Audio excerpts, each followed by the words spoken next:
Olá, seja muito bem-vinda, muito bem-vindo. Aqui é o Nada Trivial. Às terças-feiras nós publicamos o nosso quadro Neurociência na Veia e a gente está numa série de vídeos tratando sobre a neuroanatomia. Nós já estamos chegando lá nas áreas mais complexas do sistema nervoso e hoje o tema é o hipotálamo, ou melhor, os núcleos hipotalâmicos. Por que a gente usa o termo hipotálamo, assim, de uma forma genérica, mas o que realmente importa é uma quantidade relativamente grande de núcleos que estão agrupados nessa região que nós conhecemos como hipotálamo. Obviamente, existe uma lógica funcional para esses núcleos todos, mas, do ponto de vista anatômico, vale a pena a gente considerar alguns aspectos que fazem com que seja mais fácil nós compreendermos tanto o posicionamento desses núcleos hipotalâmicos, quanto também, obviamente, suas funções, né? Bom, a gente já falou em outros vídeos sobre o hipotálamo, e especialmente há uns 2 vídeos atrás, nós falávamos genericamente sobre o diencéfalo. O diencéfalo é essa estrutura, essa região do desenvolvimento do sistema nervoso central, que tem o hipotálamo, o tálamo, o epitálamo também e o subtálamo, né? São núcleos que ficam no centro do cérebro, na porção mais mediana e logo acima do mesencéfalo, logo acima do tronco encefálico. E quando a gente fala hipotálamo para lá, hipotálamo para cá, e fala-se tanto, porque ele realmente tem muita importância, a gente tem uma situação aqui interessante, porque as pessoas geralmente imaginam o hipotálamo como sendo uma estrutura bem grande, que ocupa um certo espaço ali, né, na calota craniana, dada a quantidade de funções ou de associações funcionais que nós fazemos com ele. Mas é curioso porque a área, né, que abriga todos os núcleos hipotalâmicos é realmente pequena, seria o equivalente à ponta do meu dedo.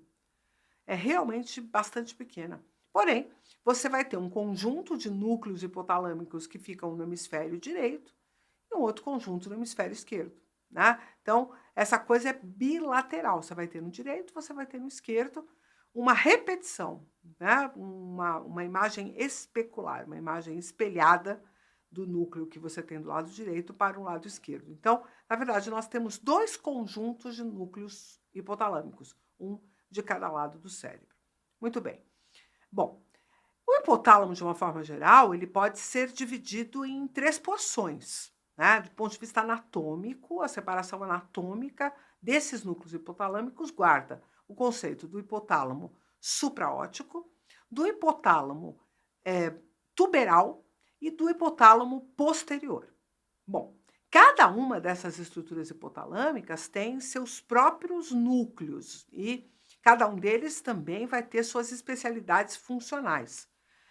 Qual seria a relação que existe entre cada uma dessas partes do hipotálamo? O hipotálamo supraóptico, ele fica na porção mais anterior do hipotálamo e fica exatamente próximo do núcleo, do nervo óptico, né? Então, sai neurônios dos olhos, de cada um dos olhos, esses neurônios compõem o nervo craniano, que é o nervo óptico.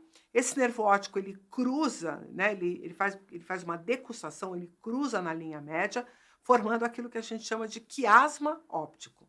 Então, dá uma olhadinha ali no trajeto do núcleo óptico que você vai achar o quiasma óptico, que é justamente esse lugar onde o nervo que está vindo do olho esquerdo muda para o lado direito e vice-versa, né? Então, vai formar um X e é uma coisa relativamente grande, tão grande a ponto de ter sido usada como uma referência anatômica para esta região.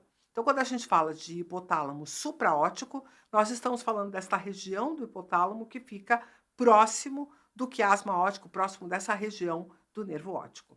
No meio, né, do hipotálamo, então na região mais mediana, entre a porção anterior e a porção posterior, uma posição mediana, nós vamos ter as regiões tuberais. E aqui vai ter núcleos relacionados muito a glândulas, né? Muito à hipófise, porque é justamente a região que está ali que tem os neurônios que saem em direção ao hipotálamo, né? E depois nós temos a região posterior, que vai formar justamente aquela parte de trás do hipotálamo, uma parte que a gente poderia considerar mais elaborada do ponto de vista evolutivo, até pelas suas condições funcionais. Vamos conhecer os núcleos que compõem cada uma dessas partes do hipotálamo. Então, primeiro, o hipotálamo supraóptico. No hipotálamo supraóptico, nós vamos ter o núcleo supraquiasmático, nós vamos também ter o núcleo supraóptico, o núcleo paraventricular e o núcleo anterior. Esses núcleos estão muito relacionados a funções associadas à liberação de alguns hormônios da hipófise, especialmente o paraventricular e o supraquiasmático. Esses núcleos, eles têm uma função bem importante de regular os comportamentos motivados que estão associados ao ritmo sono-vigília. Então, ciclos de luz e ciclos de escuridão, especialmente o núcleo supraquiasmático, que recebe informações diretamente dos olhos, da retina. Então, ele pode saber exatamente qual é a quantidade de luz disponível no ambiente num dado momento e, com isso, regular comportamentos que estão associados a esse ciclo de sono e vigília. Um pouquinho mais para frente, então, nós temos o hipotálamo tuberal, que é essa região do hipotálamo que está próxima à saída do túbero, né, da região túbero-infundibular, que tem o pendurado ali a hipófise, a glândula hipófise, né? Os núcleos dessa região são o núcleo ventromedial, o núcleo dorsomedial, o núcleo arqueado ou infundibular. Também temos o núcleo pré-mamilar e o núcleo tuberal lateral. Olha que interessante, parece um monte de palavrão, mas na verdade eles estão diretamente associados às suas posições. Quando você fala que você tem um núcleo ventromedial, por exemplo, a gente está dizendo que ele está na região mais medial e também na região mais ventral. Quando nós temos um núcleo dorsomedial, nós também estamos na posição mais medial, só que agora dorsal. Então, o núcleo dorsomedial situa-se exatamente acima do núcleo ventromedial. Dorso para cima, ventral para baixo, fica um em cima do outro. E esses núcleos são especialmente relacionados com comportamentos motivados ligados ao nosso metabolismo, à nossa homeostasia. Então, tem núcleos aqui que estão envolvidos com alimentação, tem núcleos envolvidos com sede, e por aí vai, né? Vários comportamentos ligados à sobrevivência. E por último, a região do hipotálamo mamilar, que vão envolver os núcleos mamilares, o núcleo posterior também associado a um grande núcleo que fica posicionado na parte de trás do hipotálamo.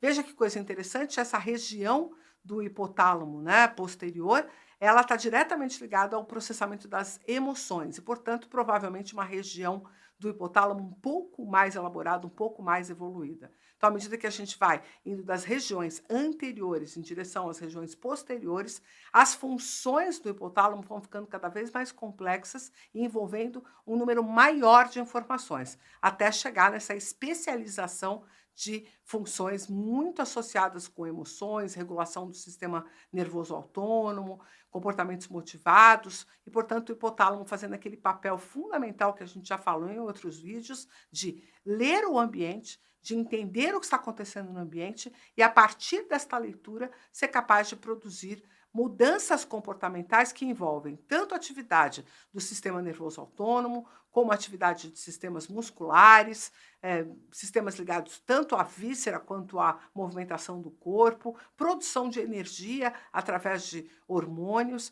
e também toda a regulação da ingesta, seja de apetite por água, apetite por sal, apetite até mesmo por glicose, né, por energia. Então, alimentos mais calóricos, alimentos associados com essa necessidade da ingestão desses substratos. Entendam que nós ainda não estamos falando aqui daquela gula, né, que simplesmente está relacionada ao desejo de comer aqueles alimentos porque a gente gosta deles ou aprendeu a gostar deles. O hipotálamo está muito associado com a percepção da necessidade.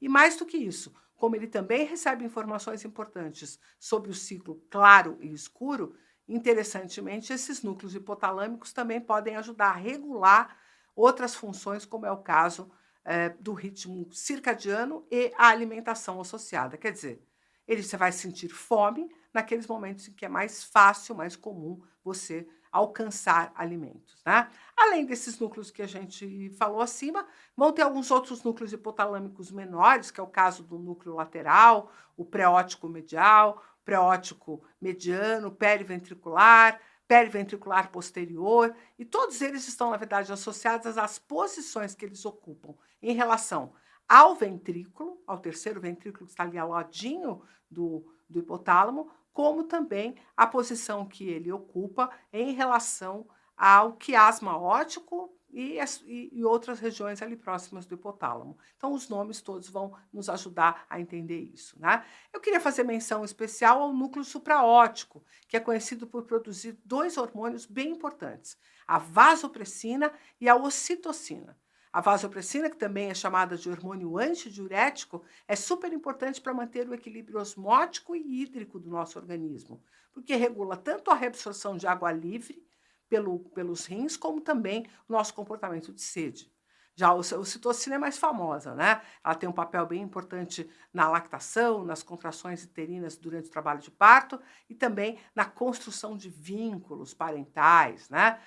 O núcleo supraóptico ele vai ficar bem ali numa posição posterior à parte de baixo de uma lâmina, né, que separa justamente as regiões antero-inferiores, né, esses nomes estão relacionados à localização, de dois núcleos que nós já comentamos, o dorso medial e o ventro medial. Se você quiser reconhecer o posicionamento de cada um desses núcleos, é muito importante você posicionar os núcleos do hipotálamo voltados, né, com a porção anterior, voltados na direção correta da posição da cabeça, para você poder localizar o que é lateral, o que é medial, o que é dorsal e o que é ventral. Esse conhecimento de anatomia aqui faz muita diferença, porque grande parte dos núcleos guardam essas relações dos nomes, ou a posição que ele tem, né, ou a posição que ele tem em relação a alguma outra estrutura, ou a posição relativa, considerando esses pontos que a gente pode pensar até que são como pontos cardeais, né? Norte, sul, leste, oeste. Aqui a gente já falou um pouquinho sobre isso. Seria anterior, posterior, medial, lateral e essas referências, dorsal, ventral, e essas referências vão aparecer no nome dos núcleos. Quando, fundamentalmente, a gente tem um monte de núcleo, né, concentrado e que estão todos um em cima do outro e cada um deles com uma função bem específica, se correlacionando com uma atividade bem específica. Para isso que a gente tem tantos nomes, tantos núcleos e essa compreensão da complexidade de um sistema que, na verdade, olha só, muito provavelmente durante o período evolutivo, não era tão pequenininho assim, né? Ele foi provavelmente comprimido por falta de espaço propriamente dito, né? Eu costumo fazer uma brincadeira fazendo uma associação como se você estivesse pensando num metrô, que a cada estação recebe mais pessoas. Então, a evolução significou mais ou menos uma coisa semelhante a isso. A cada estação evolutiva, mais neurônios eram necessários para fazer as funções cada vez mais complexas que iam se desenvolvendo, né? E aí começou a superlotar e algumas estruturas ficaram bem apertadinhas e bem limitadas. Esse é o caso do hipotálamo, que se a gente olhar de perto para ele, vai acabar vendo que parte do hipotálamo, inclusive, parece que está saindo para fora do diencéfalo, que são os núcleos mamilares, que são duas bolinhas que parecem que estão pulando para fora do diencéfalo, mas que, na verdade, são núcleos que se desenvolveram tanto do ponto de vista evolutivo, do ponto de vista funcional, que aumentaram muito de tamanho.